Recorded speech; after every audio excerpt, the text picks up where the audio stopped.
perkenalkan nama saya Sri Wahyuningsi, biasanya dipanggil Sri. Saya berasal dari kelas 11 MIPA dengan nomor absen 9.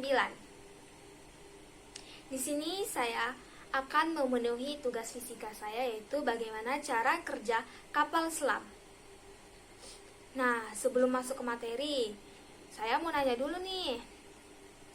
Kapal apa yang menyelam ke permukaan laut yang tidak terjamah oleh sinar matahari? Tentunya jawabannya yaitu kapal selam. Nah, di sini ada dua gunanya kapal selam. Pertama, sebagai militer, yang kedua sebagai non-militer atau ilmu pengetahuan. Kapal selam ini juga dibagi menjadi dua jenis. Yang pertama ada itu kapal selam nuklir, yang kedua itu ada kapal selam diesel. Kapal selam nuklir menghasilkan energi listrik yang disimpan pada baterai dengan menggunakan tenaga nuklir.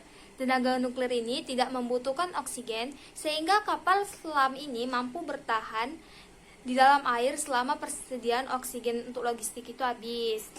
Yang kapal selam diesel ini kapal selam yang membutuhkan oksigen untuk proses pembakaran.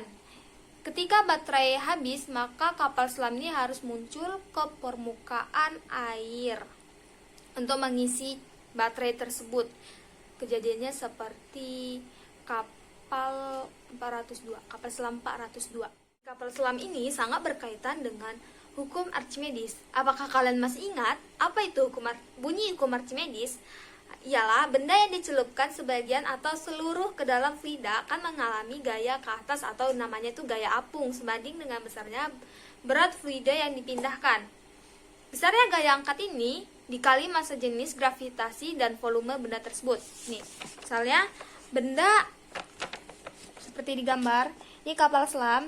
Benda akan terapung jika gaya angkatnya lebih besar dari berat benda, dan benda akan melayang jika massa angkatnya sama, yaitu dengan berat benda, dan benda akan tenggelam jika gaya angkatnya itu lebih kecil dari berat benda.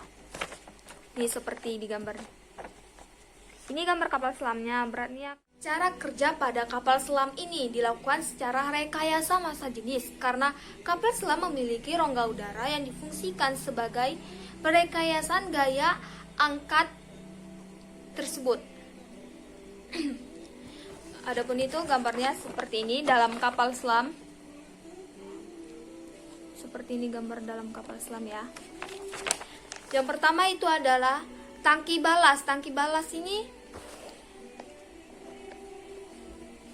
seperti gambar nih. Fungsinya untuk menyimpan udara dan air. Katup. Katup ini fungsinya untuk memasukkan air atau udara ke dalam rongga ataupun tangki. Yang ketiga, tangki kompresor. Tangki kompresor. Ini tangki kompresor. Berfungsi untuk memompa air keluar dari balas dan digantikan dengan udara. Yang keempat itu adalah interior. Interior ini di mana? Kalau kru atau tempat tinggal kru itu terdapat di dalam.